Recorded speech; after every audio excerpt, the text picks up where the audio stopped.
Hi. Oh, wait. Can you not hear me? Oh, God. I can hear you. Yeah. Okay, thank goodness. I've been having some mic problems. I was just doing a sound check when I was, just before calling, and I was like, I swear, if this mic is not working again, I'm going to throw it out the window. Is But, it your mic? Discord was having issues yesterday. I was oh. in a call and it suddenly all audio stopped working. You had to reconnect the call. Oh, okay, maybe it's So it not might me. just be Discord and not your mic. Okay, that is... I don't know if that's a relief or not. I'm gonna... Yeah, I know what. I'm just gonna roll with it. Fuck it. let's blame them. That's fine. Yeah, I don't know. I don't know whether I'm happy with that or not, but know what? We're already in it, so it is what it is. So, let's talk about about things, about heuristics. Yeah. All right. So, talk to me. How has playing been? You said you had some very bad feedback loops and some bad sessions. You'd say. I did, and then I had some good ones. Okay, so what changed? What's changed is I felt like I had a tournament set, which was incredibly frustrating because I was in the lead the whole time, and I noticed a habit, right, of Falco rolling in, and I thought, this is quite a good player. I'm gonna catch him off guard and punish his taking place. And then he didn't do it. I was like, okay, on this next one, I'm gonna punish his taking place and I'm gonna kill him off it, right? Gonna be really sweet. And then he just never adapted. And obviously, he had noticed that I was trying to get him to adapt, and then or get him when he was adapting. So he just never did. I talked to him about it after. And I definitely think it's a tendency I have of adapting to an option before they showed me any willingness to actually deal with that mix-up in any way. They're content with rolling in because it doesn't get punished. But I'm thinking, right, I want to... Obviously, I've been thinking about it in the way, very recently, after that set, that usually covering rolling into the center is something I really should be doing most of the time anyways, because that's their way of getting out of corner. So if I continuously punish that and they have to stay in corner and fight out of it, then I can get more meaningful hits off that, right? As compared to punishing a tech in place in corner, where if they roll away, I'm now in corner. I'm in disadvantage now. And I had that epiphany very recently. But it was definitely part of that set and some other frustrating sessions where I felt like I wasn't looking at my opponent and I felt like I wasn't actually having a conversation. That led me to being I can't actually do mix-ups, which... It's not a good a good way to deal with struggling with something. It's let's start at square one necessarily. Well, right? I would say that you're actually starting further back from square one, because square one, if we assume that square one is your current skill level, it's your basics, it's your base form. What we're doing by saying I can't do this is we're going even further back than that, and that's not fair. That's not reasonable. It's not even right. Most importantly, it's not even right. We know how to punish these things. It's just, yeah, we chose not. We decided we wanted to be. We decided we want to be smarter than our. We got a little too far into the tank, as they say sometimes. What character does this person play again? Falco, I think. Falco. Yeah, it's Haral. So let me get this straight. So you're saying that he rolls out of the corner a lot? Yeah, he does. Gotcha. Especially, he's the type of player that will do it every time except the last situation of the game. Then it will take in place. You know what I mean? Yeah. So you know what? This gets into it. This is actually a pretty good example of, I think, risk reward that maybe we're not necessarily respecting. Because if we're hitting someone here, right? This is what gives them the most this gives them the most how do I put this? agency, safety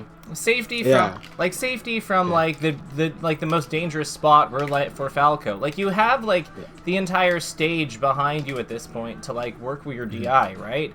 Because I bet that like once he's over here, he probably starts doing random techs again, right? It's specifically it's tech roll and normal roll set of shield. Not just tech rolls. Gotcha. But yeah, mostly tech rolls. But yeah, I was just thinking about it. He also does the roll, the classic Falco roll into center. Okay. Which is also pretty annoying. But yeah, no, punishing the tech rolls it's important, but it's not me in corner. It's mostly like if I hit nair him in center, and he ends up in the corner, he will just roll back, right? Yeah. And the situation, it was on FOD as well, so it wasn't like the platform was really low, so I couldn't necessarily like very easily just nair his tech in place either. So I had to commit to it, right? Yeah, so you've kind of got like this kind of situation. Yeah, and he gets into that spot and just like tech rolls or rolls out. Because I have to like run under the platform if I'm gonna cover that tech in place, which I was wanting to, right? Yeah, no, that makes sense, and I can see how this would be annoying. At the same time, it's like it's kind of. I know it's my mistake, right? Not even that. Not even that. It's just more like, are there other ways that you could like? Are there other ways we could have potentially pressured him? Definitely. I mean, keeping corner, just moving a bit towards him in corner, try to get him to respond, right? Like, if he's the type of Falco that just responds to a fox dashing in with roll, then I can just dash back, like dash a bit in so he'll react, and then do something, right? Yeah, like if like you can dash back up tilt here. You can do like a bunch of stuff. You could like potentially like jab and then you could like shine because like if he's shielding and we shine him, like I can't because of Uncle Punch limitation, but like something like that, like wave shining back and forth, I think makes a ton of sense. Sense because it's like we can still attack his shield, but then if he comes forward, we can get him. Yeah. 100%. Yeah, you can like short up upper in place or something, or just up tilt off the weather's back.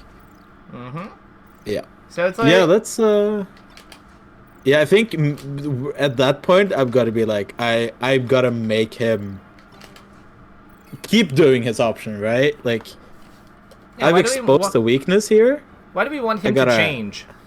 Yeah, exactly. Why do I want him to change? I guess because I want to have like an intellectual melee thing. It's kind of stupid when I think about it. No, right? I think you just have very high standards for your opponents that are like perhaps not fully reasonable. Like, have you ever been in a discussion on something that you're like pretty familiar with the content of? Like, you're pretty good at this stuff, and then like somebody brings up a point that you don't really like.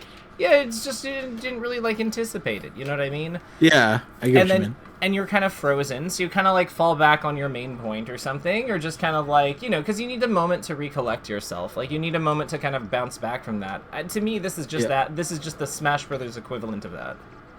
Right. He just threw out a curveball. Well, you threw out a curveball. I threw the curveball and yeah. I guess. I think he just went back to doing what he was doing.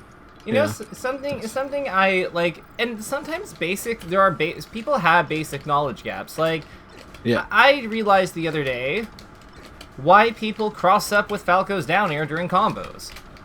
Oh yeah. Because like it makes the shine send them more vertically aligned. And this is easier to work you with. don't end up in the situations where you can just STI, then you can't really. You get like off stage, or you can't really follow up, right? Or you can even get to ledge. Yeah. Whereas if I do it like right, but I always did mine like this, where like I keep them in front of me. But like sometimes you want to get them let them go through you because you get better like stuff. You can get like up tilts and stuff more easily off it. Definitely. So like everyone has knowledge gaps. Everyone has knowledge gaps. 100%. We're all learning. I just think that like the biggest, like I have a feeling, and tell me if this sounds right or wrong, that you have like, talk to me about these. Actually, let me ask you something. How is these heuristic? Because you mentioned that you're getting hit a lot for the heuristics. Oh, for the corner stuff, I feel like it's getting very good. I feel like I am really starting to play for my winning positions rather than playing to hit the opponent. Okay. It's definitely a really good development, I think. Okay. Because it feels like when I am playing good now, it feels like I'm never like, I don't know what to do. Right? Which was great. It is great. Getting better at mixing up at a corner and mixing up from platforms and stuff like that. It's just, you know, a nice extra. But I think mostly it's just I feel more comfortable playing because like I know what I'm supposed to do, right? In a more general sense than like a matchup game plan sort of thing. Like in almost all cases, getting center is amazing, right? But sometimes I will the getting hit at a corner when I'm going into corner thing was mostly like I will sometimes focus too hard on it, where I will just run in to catch center and just get like full drift Marthnaird or Falcon Stomp from the other side of the stage, right? Because I am, you know, I'm looking to complete my goal. And my goal You're basically playing right there wasn't necessarily aligned with what the opponent was seeing me do or what I could gather from what the opponent was doing, right? Yeah, basically you're setting up shop like here. And like you don't want to like go further back, like maybe past here. So then if Mr. Game & Watch wants to like overshoot you, then you know, you're doing this. And then if Mr. Game & Watch wants to hit you, like all he has to do is kind of do this. Yeah. Because he knows that you're just like kind of hanging out here. Or if you like start like pulling back like that, he can just fare over there. Or if we're both in corner and I will dash in to grab center and they will go in with an aerial. Yeah, so like if you're here, yeah. Like this would be the next one, I guess. Like you're here, like you'd be here with him and you'd just be like, ah, get out of here. Yeah. Or like you'd be like, ah, get out of here. Yeah. That makes sense. And then I go only to where center is and then I just get fared by Game Watch.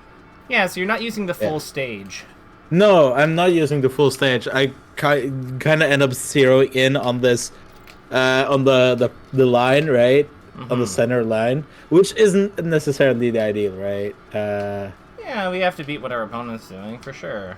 Yeah.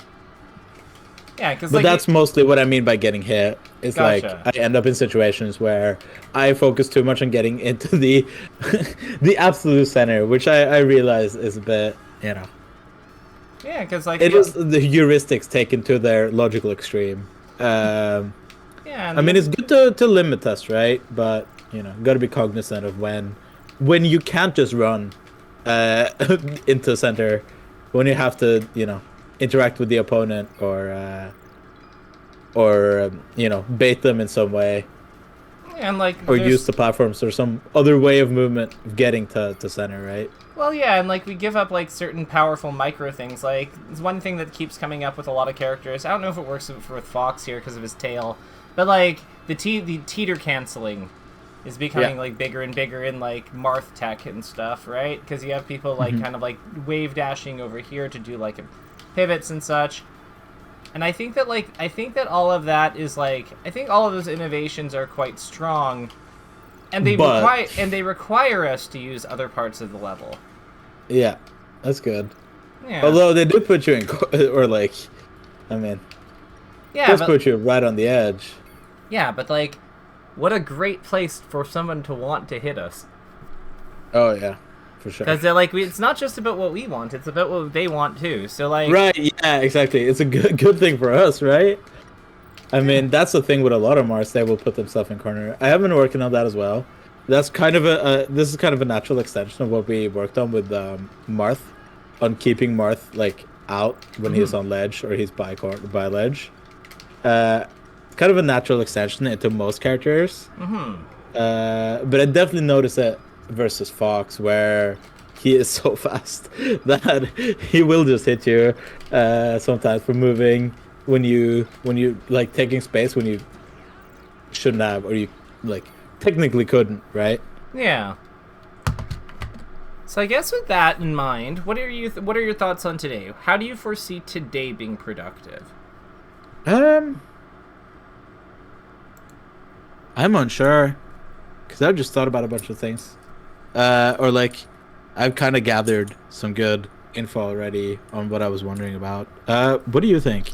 Are there any when you hear me talk about like my shorthands, is there any main components of how I should be playing that I'm kind of glossing over or just not, you know? I feel like lasers are something that you don't really vibe with. No, well, I know why they're good and I know how good they are, so to speak. And it often does feel extremely broken when I use it versus like Sheik or Marth. We talked about it, but it's definitely something that I've been focusing so much on, like this, where I position myself. And using lasers in the absolute center is not as good as using lasers when you're in corner, right? Um, or slightly to the side of center. So I think that has kind of gotten in the way of it. But I definitely think it should be a shorthand, right? If my opponent is way too far away to punish, why not shoot a few lasers? Like Crush would do in a bunch of matchups, for example. Especially Peach. Well, Like if she's really far away, why not shoot a couple of short up lasers? okay. I mean, like I see what you're saying. Let's take a Yeah. look at something for a second. Okay. This is an older match. It's from Collision last year. But It's not too old. yeah, no, it's not too old. I think like this is perfectly fine. But yeah, I just wanna let's take a look at this moment. So when Cody's making his comeback here.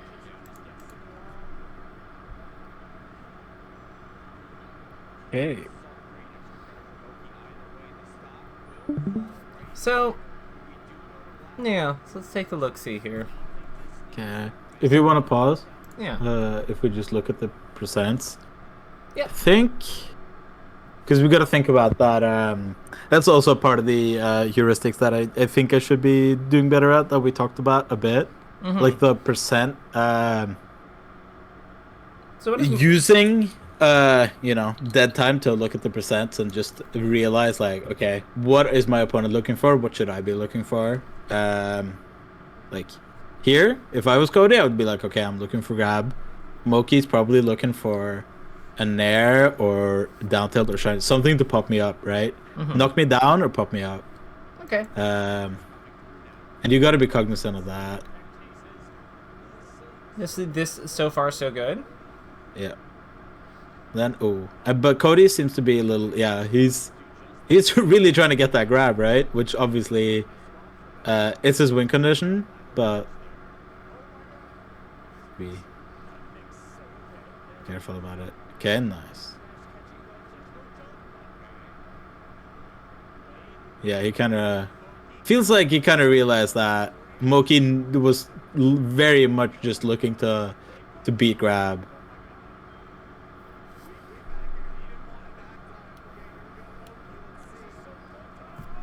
These lasers are interesting. What do you think about them? Yeah, they're kind of odd to me. Okay. Mostly because they're high, very high, or at least the first one was like max height laser.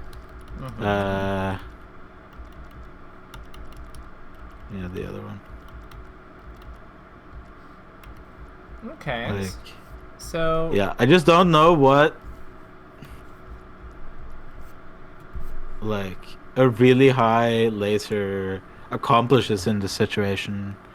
So Moki's hopping around, like messing Yeah. around near the side platform, right? Yep. So what if he goes on? Let's say Moki goes onto the side platform.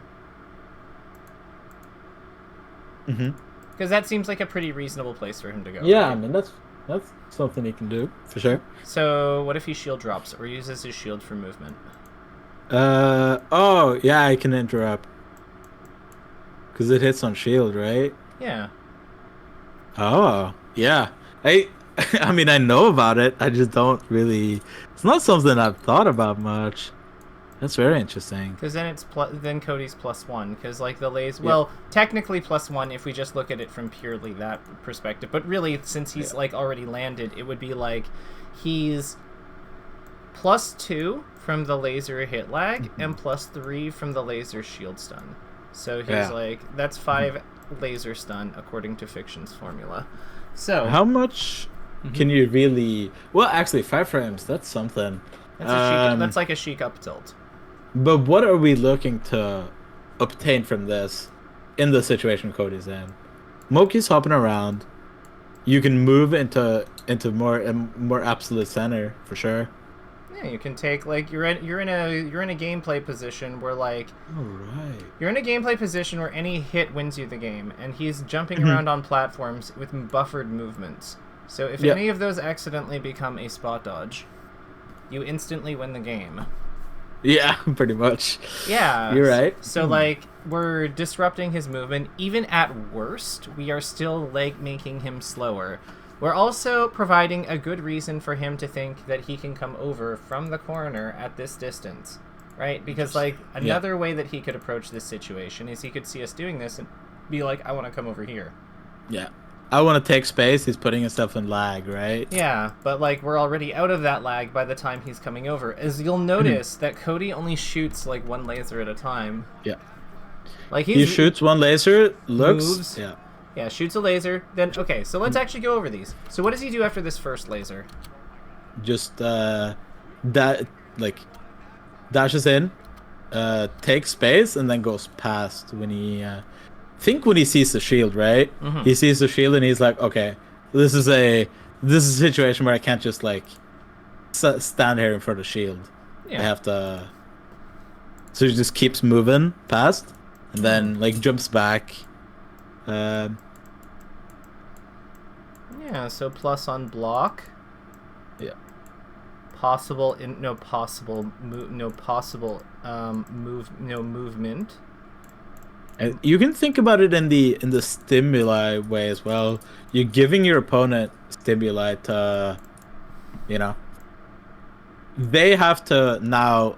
They look at this laser and you have to deal with it, somehow, right? It does damage. Like if you both do nothing, then this laser eventually catches up with your damage. It's unlikely. We know from playing Fox Tiddos, it's very unlikely for that to happen. But like the point here is that it represents a fundamental thing that the opponent has to overcome.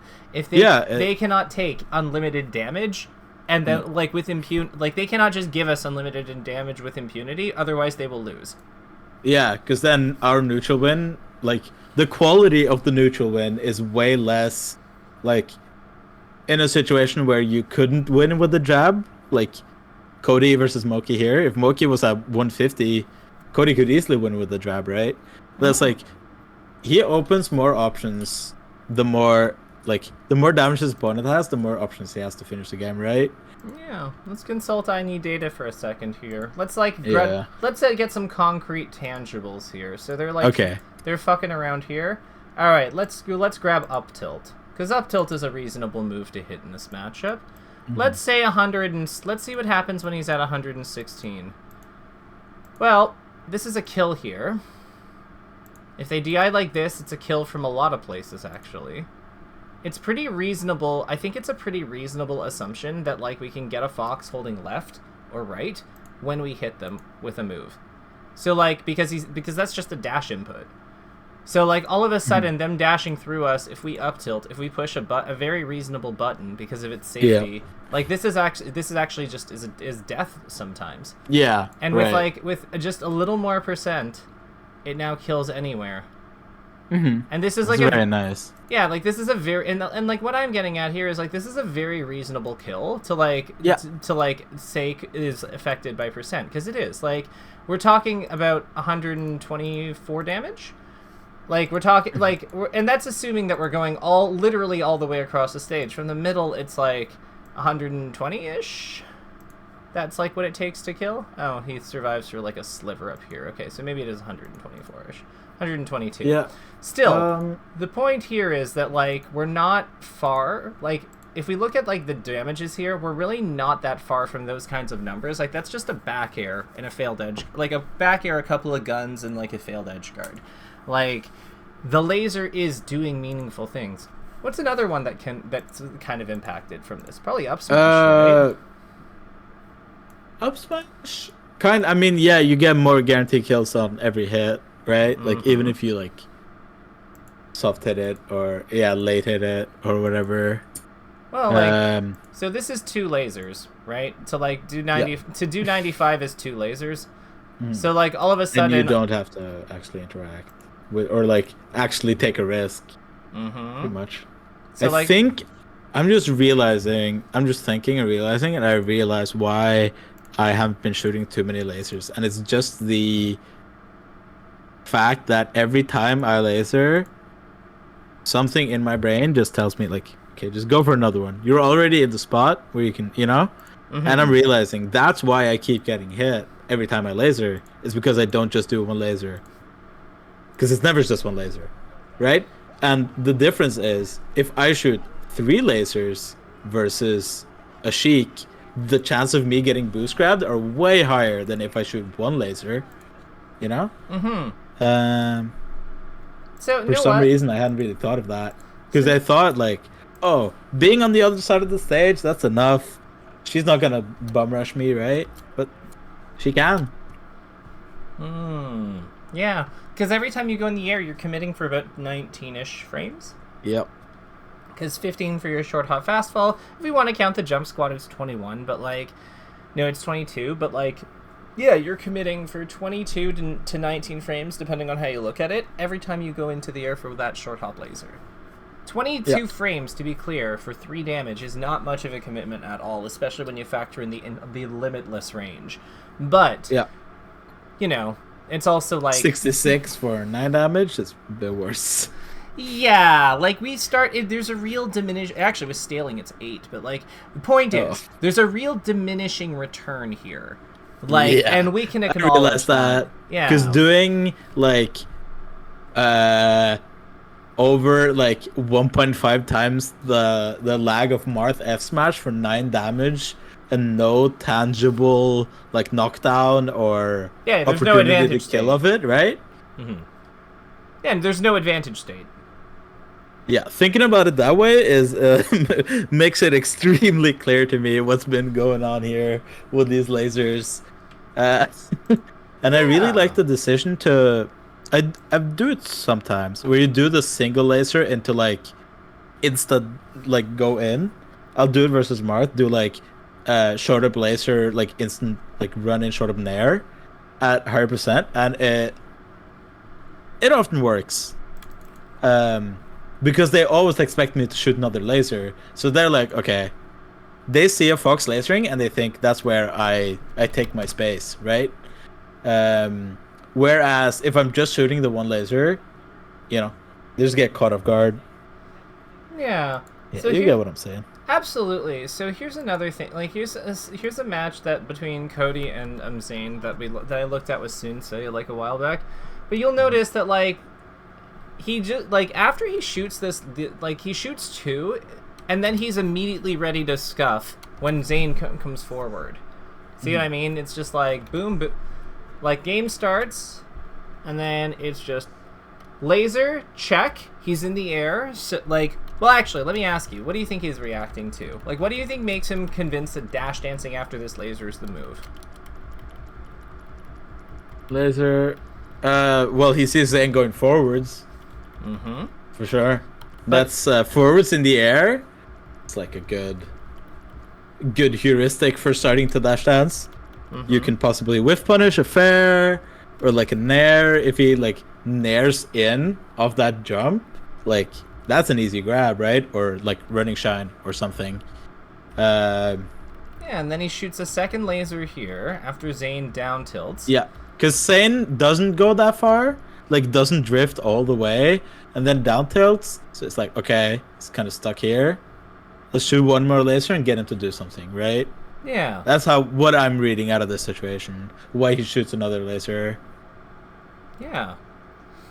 Well, and like I think that and then that informs his decision to rush forward, because after he has shot these lasers and demonstrated that Fox actually has more like range than Marth in this regard. Yeah, somehow. Yeah, like Marth is like goes, okay, I guess I do have to fight this guy. So yeah, he does, because he has to. If he doesn't, he will lose. Yeah. That is an interesting. I had some talks to Julie, my girlfriend, about this, and she was very confused because I've been telling her lasers are good. Even in the way I use them, they're not. They're still a very strong option, giving Fox that much range. But she's asked me, very confused, why do people just rush in after you shoot one laser? And I didn't really have a very good answer. Because yes, there is the element of time, but I feel like usually when a Fox shoots just one laser, the correct approach isn't to just instantly run in with like a dash attack or whatever chic, or try to get in with a fair like Marth would. So why do so many people have this like heuristic, this shorthand in their head that's one laser is instantly I have to go in? Well, think about like what people go for when they're shot. Like when people get shot, when a Fox shoots somebody with a laser, what do people often like look to punish it with? Like think like what Mewtwo King in the corner, right? So yeah. like when Cody is like fighting him at the big house, like Mewtwo, it's dash attack out of the corner that like Mewtwo King comes up with, right?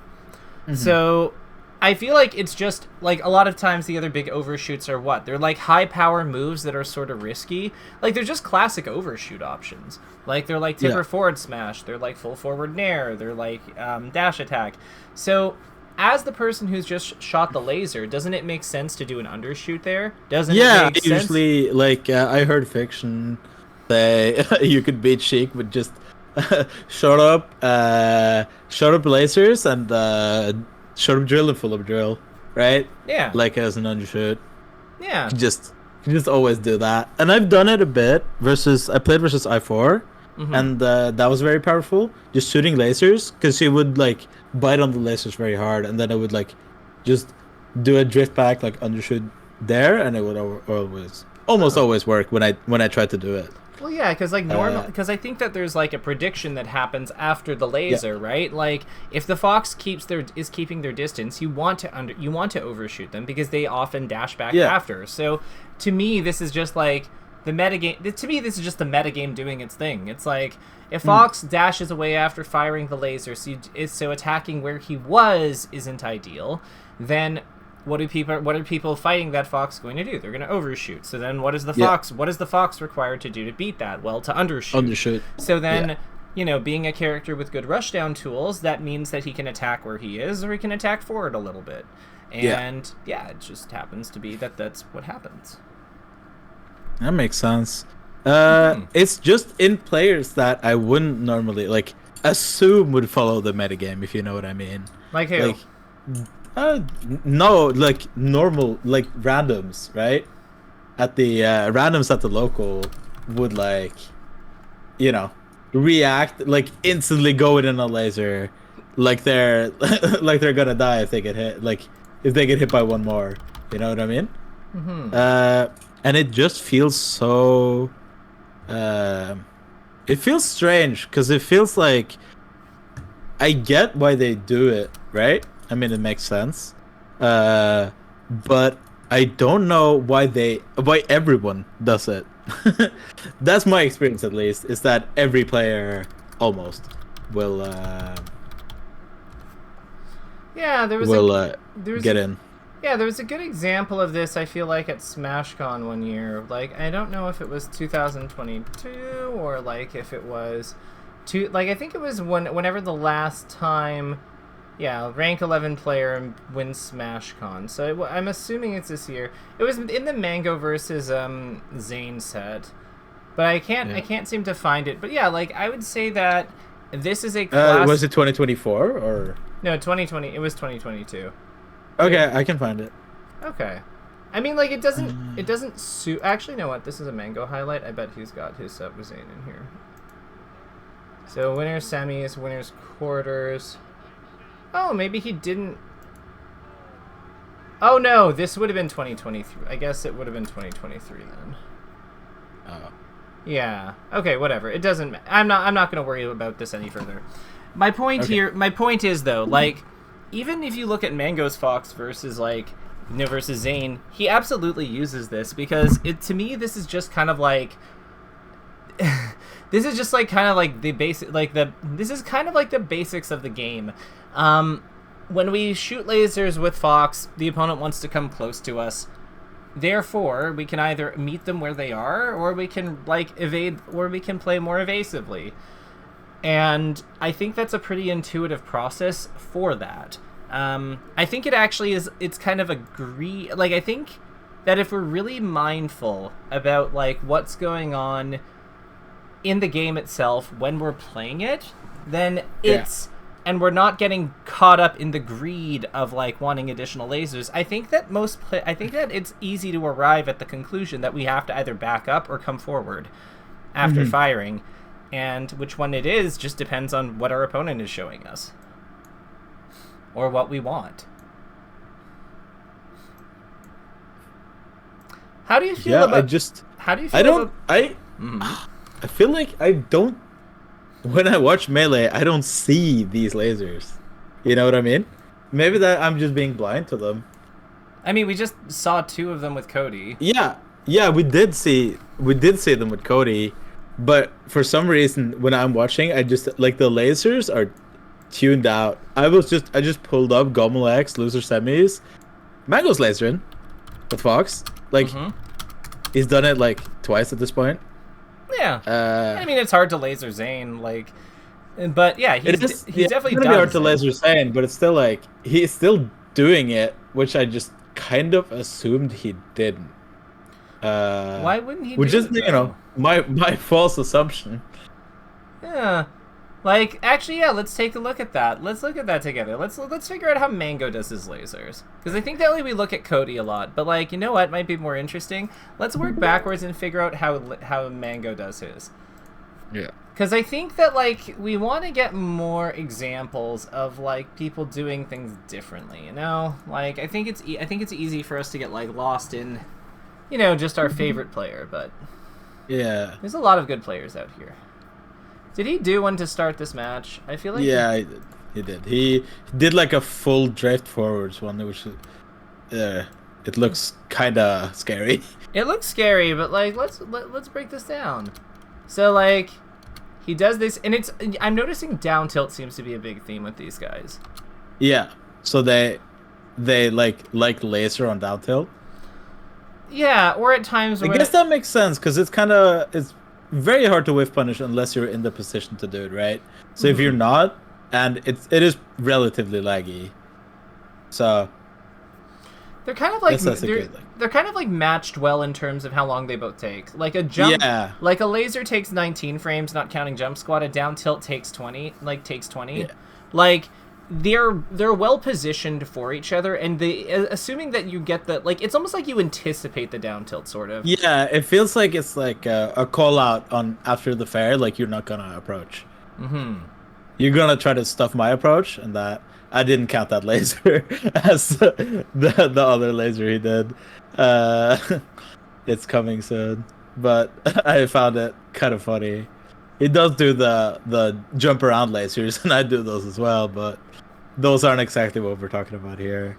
No. He does a laser in... he puts himself into corner on this stock, and does a laser here. Yeah, and then he gets into combat stance, and then, like, Zane comes over, like, and he manages to put Zane in the corner for a moment, like, as a result of this, like, fight dynamic. See what I mean? Yeah.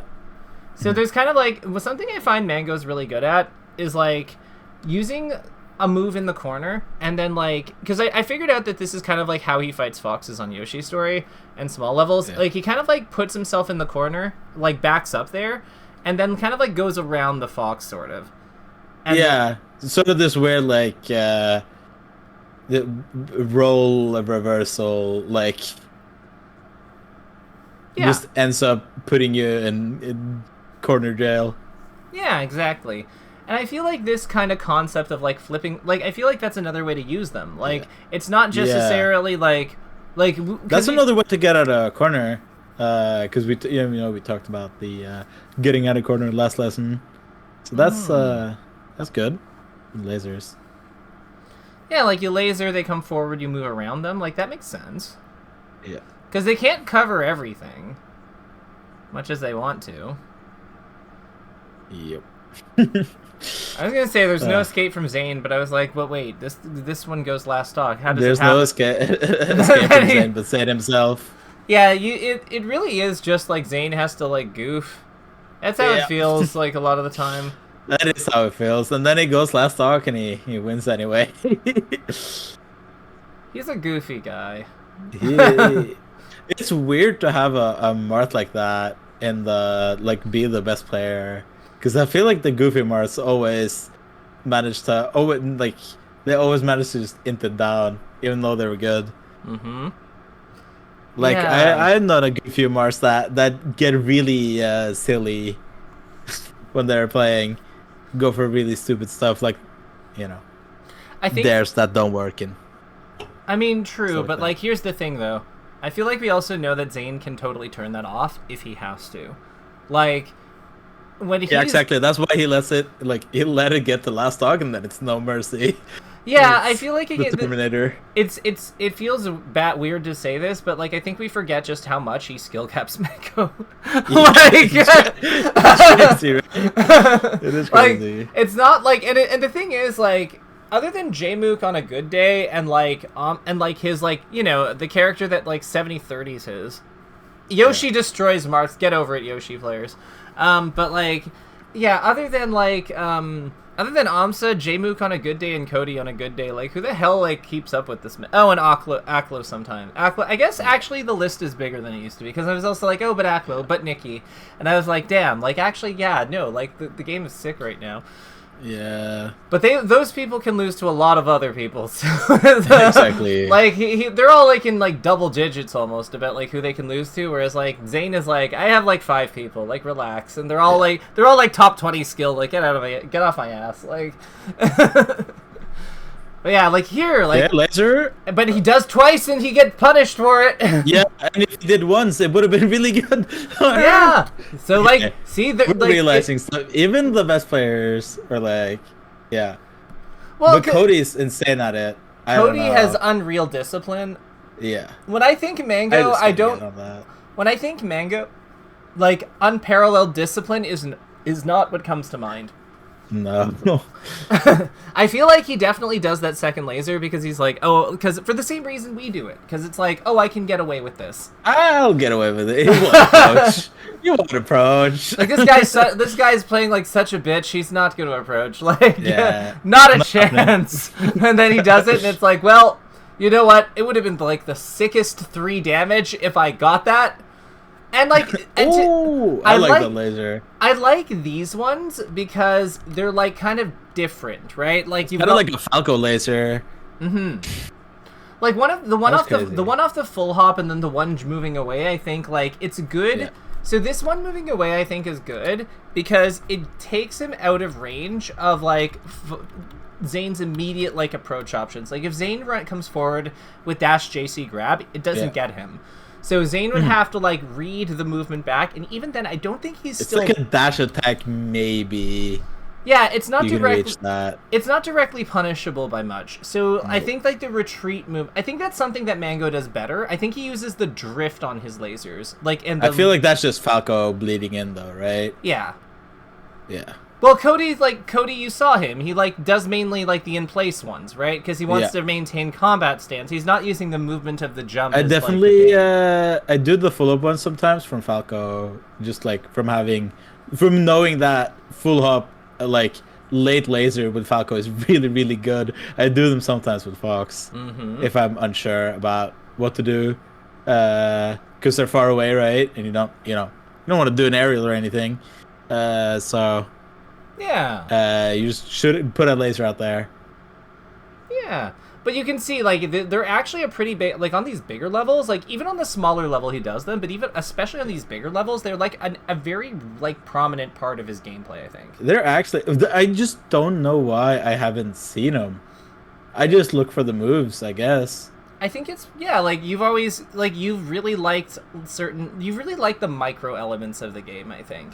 And, like, you've liked combat. I mean, that's why that's why I came to you to try to learn macro, because micros always come pretty, that's like the natural part of the game to me. And then the macro is the harder part. Yeah. For me, at least. Yeah, I'm the other way around, but, like, that makes sense. It's, like, yeah. Yeah, like, I have problems, like, I think my big thing is my biggest weakness as a player, I think, is that I try to, like, generalize too much. Oh, yeah. Whereas, like, I think that, like, there's certain niche interactions and, like, specific situations that a lot of the top players, like, a lot of the current top players know better than me, even though I think I've got, like, a more well-rounded knowledge in a lot of ways. But the reality is that, like, it's really, like, your character's strong situations that you need to know the best out of, like you need to know their strong situations and the ones you die in, you need to know those two better than anything. And yeah, like, I kind of get skill gapped in a lot of those areas. Like, but I think the advantage to me is that, like, you know, I know the game as a whole, like, very well. Yeah. Yeah, I don't know. I think from our, like, numerous conversations now, I've kind of gathered that you're a macro guy and I'm a micro guy, but I really want to be macro. I want to, like, have a good general knowledge about that's what I like. That's the big reason why I wanted to have our lessons in the first place, is because I felt myself, like, every coach I've had before has been very micro focused, and I'm like, this is just like this isn't helping me much. I can figure this out. Situation. Yeah. Exactly. But what I need to learn is how to, you know, intuit what my opponent is doing. Yeah. Learn how to actually play around ranges, and that's becoming much better. I can see it in your play. I had a feeling it was exactly what you were describing when you were talking about, like, your bad session or whatever. Like, I'm like, he took the heuristics too far. Like, 100%. Yeah. Like, he started treating them like hard rules, and then, like, he doesn't paying attention to his opponent. 1000%. Yeah, I started paying attention to my opponent, and I feel really bad about it, because I'm like, oh, I'm so bad. I don't even look at my opponent. And I'm just trying. I just do moves, like, etc. Well, and that's why I asked you. I'm like, this is, like, I don't know how to help you because we've been here before. Yeah. What would you tell me if I came to you with this? And then, like, immediately you got it. Like, honestly, like, that, if you find it difficult to be, like, like, have kindness for yourself, sometimes a good, like, psychological tool, and again, I'm not a shrink, but, like, a good tool is to, like, ask yourself, if your girlfriend came to you with this problem, or, like, one of your close friends, like, who you care about very deeply, came to you with this, what would you tell them? So, and then and then it's like, so why definitely. Is it different? And it's like, and why is it different than when I do it for me? Right. Like, oh, because I know you respect the other person way more, probably. It's like, because it's just the sad truth. Yeah, but the thing is, like, isn't that kind of sad? Because, like, that it's definitely sad, right? Because that's how it is for a lot of people, right? But, like, you know what? We're all worthwhile. Like, I bet, like, if you asked them, they'd be like, "No, that's crazy. Like, you're so worthwhile too." Like, and if you need to, that's, like, the next thing, and, like, that's the next thing you ask. It's like, and how would they feel? What would they say if they heard you talking about yourself like this? Yeah, for sure. Like, I have had to do, like, I have had to do so much work with mentality just because a lot of this stuff, like, why do you think I know all this macro stuff? It's because none of, like, the mentality stuff, none of it comes naturally to me, and that's all macro, right? Like, it's all just, like, big picture ideas because we need it to be flexible for different mental states. Like, so much of this game is just, like, just what's going on upstairs. That said, I do think we should break down one of these situations and work backwards so we know how these lasers work. I'm thinking, let's look at these double lasers because we thought they were sick. Yeah. So, like, so I think it's on this dock. Yeah, it was at like 17 damage. So here, so yeah, because he goes. Oh no, maybe it's the previous one. Whatever. Yeah. So let's actually look at that one. This one, I think we'll look at one falling laser, and then we'll look at one short hop laser. Yeah. So this is a laser we want to adopt into our play, like on a more regular basis. Mm-hmm. So what happened before this that cued to Mango that this is a good laser? Okay. Well, let's see. Well, so we're gonna start by making our our chart. Yeah. What the hell, snipping tool? Don't do me like that. All right, there we go.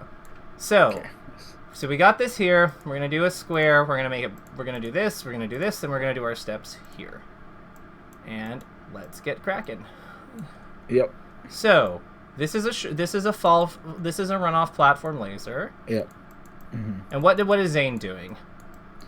Zane is he was in corner and I was jumping. Laser, cool. So Marth short hop. Marth is, and he's what type of jump is this? Is this a short hop or a full hop? Probably a short hop. This is a short hop. Yeah. Okay. Cool. So felt perfect. Love this. So Marth short hops forward. And what are we doing? We're like dashing across the top platform, right? Yeah. Were we going in a different direction? No, we were just doing it. So, dash across top plat. Let's get two more things in front of this so we can kind of have a good set of directions. So, what happened before that? We were recovering off stage. But we survived somehow. So we were hit off stage. We double jumped around a fair. Yeah, obviously you could just get the side B for free. Mm-hmm. DJ above fair. And then side B to top plat. Mm-hmm. Bracket off stage. So cool. So the laser here is being used to like take damage and like, so what lasers basically being used to take damage and then like revert and then like play off the position. So then what does he do after he lands? After he lands from this laser? Because what comes next? He takes base. Kind of. I'd say he like takes center. I'd say he like holds his space. I'm not sure he's really taken space. But yeah, you don't think so? He's dash lancing forward. But then he returns back. See what I mean? Yeah. Like so he's kind of like operating from the same. Like okay, I could see it. Like you're saying. So you're saying when he shields here, this is the space taken. Yeah. Right? Yeah. Okay. Yeah. I'd say that the emphasis there is more to like box Zane out because you see he like leaves right after, and kind of returns to his starting point. But I could see it, takes space and like kind of gives it up. So I would say like dashes forward. Dashes. Oh, actually, dash dances. Yeah, he dash dances. Dash dances forwards. Dash dances forwards. Yeah, so like this is kind of like so we can now have like in the full like map of like what he does leading up to laser, what he does after the laser. So now let's find one more example of a laser in here. This time we'll look for a short hop laser.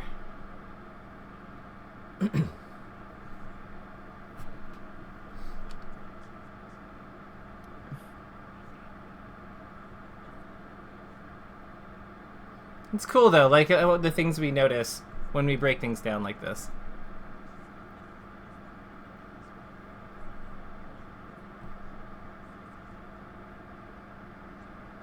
Oof.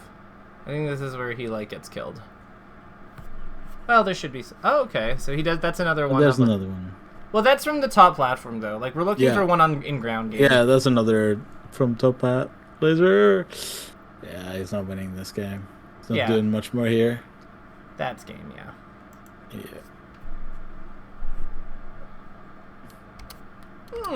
These are good. Yeah. So let's look at what happens after this one, because this is like dash dances. Yeah. Okay. So what happened? So first we have him dash dancing. Yeah. He sees Marth Nair. So like probably expecting a down tilt, I'd assume, right? Like from what we've seen thus far of Foxes playing versus Zane. Probably expecting a walling move, either like another jump aerial in place or down tilt, right? Yeah. What do you think? Well, so let's look at the timing on this. So like, yeah, he fires this laser. Zane is like landing, and yeah, like exactly. He think like Zane winds up naring again. I think the big thing here is that like with Mango like moving back, like dashing away, even if Zane tried to directly punish that laser, Mango's gonna get out of there, right? So Zane is just committing to run at this point because he's gonna like exit his dash around here. So then it's just gonna be he's kind of committed running into Mango at that point. Yeah. So I think that like yeah. So let's start with dash dancing. Zane nairs. Zane nairs, and then Mango short hop. So then like Fox. So then short hop laser, and then Zane jump nairs again, and then here is Mango dash dancing. DDing, and then brackets dash away. No, starts on dash away. Because he does like on dash back on Yeah. We have we talked about it? I remember Ambi Sinister had some stuff talking about like dashing away. It was in the context of like baiting, where you didn't want to start a dash dance by dashing away if you wanted it to actually bait a Falco into daring you. I think was the conclusion of that. Looking at a bunch of VODs and stuff. Yeah. So I think here the big thing here has to do with approach zones. Like if we grab Zane's range for a moment, like we can agree that his dash JC grab hits somewhere around like this area, right? Yeah, I've been starting to kind of see them more. I don't know what like threat ranges are hard because they're not, but I kind of see Zane as this like kind of a sponge almost. Do you know what I mean? Like kind of rounded on both sides. Yeah, but like we can agree that like Marth's grab is probably here. Like yeah, definitely. So if Mango lands here, because he does jump forward a bit, and he dashes forward, he's basically like allowing Zane to have that potentially. So it makes a lot of sense, I think, for like him to go forward here, as opposed to like we don't want this, we want to be safe. So this makes sense, I think. Because like if we go forward, like if from this landing spot, like landing, if we go forward, we're like at risk of Zane potentially just coming up with grab and stuff. But by dashing away, we're like preventing this and forcing him to like go like exit his dash, like the end of dash is around here, right? So that means that he's gonna have to, if he wants something, he has to run forward into Mango's zone, and he has to commit to that run, which is like a lot more, which is a much bigger commitment. So I think that's really like what is governing this interaction. Does that make sense? Yeah, that does make sense. Yeah, because like Marth is better on dash than he is on run. Like I think we could. I don't think that's terribly. Definitely. Yeah, like that's not controversial. Like he likes having the freedom of his movement. So yeah. So let's talk takeaways. So what have you learned today? Like what are you gonna bring into your play from this? I learned that. Well, first off, I think that something I learned is just not laser related. Is just thinking about chilling down with the heuristics a little bit. Focusing on looking at the opponent, like just don't need to always like make it a hard rule, right? No, in fact, they shouldn't be. They're heuristics. They're rules of thumb. Yeah, yeah, exactly. And like from the laser stuff, mostly, like generally one laser and then feel it out, right? Like I want to know how my opponent reacts to the one laser before I shoot anymore, and just use that one laser in situations where they like have committed to something. Like let's say a peach is down smashes in front of me, like expecting me to run in. If I can't like whiff punish it, I can just like pump a few lasers into her, right? Something like that. Or if I like know she has to land off a float, I can just shoot a few lasers. So like abusing opponents' lag, really, like we talked about last time. Like there's so much quote unquote hidden lag. That's not necessarily just L cancel lag or L laggy grounded move. So I think that's important, and using the laser to set up winning positions for myself, right? Like make sure I can laser so I can like get space, or lasers so that I can get a hit. Or I guess make them act in a way that, you know, is conducive to me getting a hit. Not necessarily focusing on getting the hit, because then I could get, you know, a bit narrow-minded into like I have to get a hit after this. It's something that have to move with full hopping a bit, where I focus so much on the offensive sides of full hopping that I would way too often like look to aggress out of it rather than look to see what the situation brought, you know? Or perfect. On the opponent's response. So here's what. Let me know what you think of these, because this is I'm just kind of writing stuff as you've been talking. Yeah. But like, yeah, I think that like take a look at them and yeah, tell me what you think. Yep. Yeah, very efficient at one laser. But the more lasers you do, definitely hidden lag, shield stun, and also yeah, undershoot and whiff punish. Yes, you can punish undershoots with lasers, like we see Mango doing in the second image. So the cool thing about lasers in this game is that, like, the cool thing about projectiles in this game is that there's simultaneously an overshoot and an undershoot when they go the full screen, or when they go, like, a distance greater than the opponent's retreat zone. So, like, I think that's why, like, that might be a way that you can kind of think about, like, how the why we laser into undershoot or whiff punish. It's like, well, how would you beat a undershoot? Like, how would you beat, like, yeah, like it forces, like, because it wins because it is an absolute overshoot, right? Yeah. It is the amazing range, you know, limitless range for, you know, our purposes. Yeah, exactly. So because it is the most powerful overshoot, because the lasers, in my opinion, are the best overshoots in the game. Like, yeah. Strictly from like a mechanical how they work perspective, not necessarily from like a what is the literal best. Like that's probably like between Falco's laser and Captain Falcon's knee. But like us not like those things notwithstanding, like lasers are real, like Fox's lasers are mechanically an extreme, like the most efficient. They're certainly the most efficient one. They're the fastest one. So it requires like a very specific response from the opponent to like deal with it. They can't not interact with it. If they don't interact with it, they lose. So they have to attack. That's also something we talked about. That's worth it to put in the takeaways.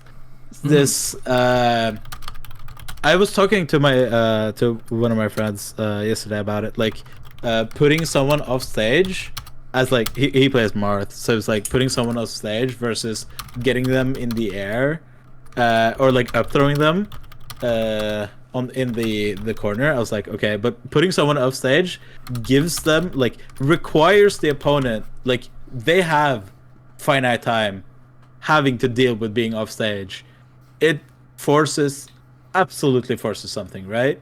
Like whereas the up throw they can like de-add to the platform, or then you get something, maybe an up air, but it's nothing like getting them off stage with a down throw and just getting like, you know, make them have to be on a timer, right?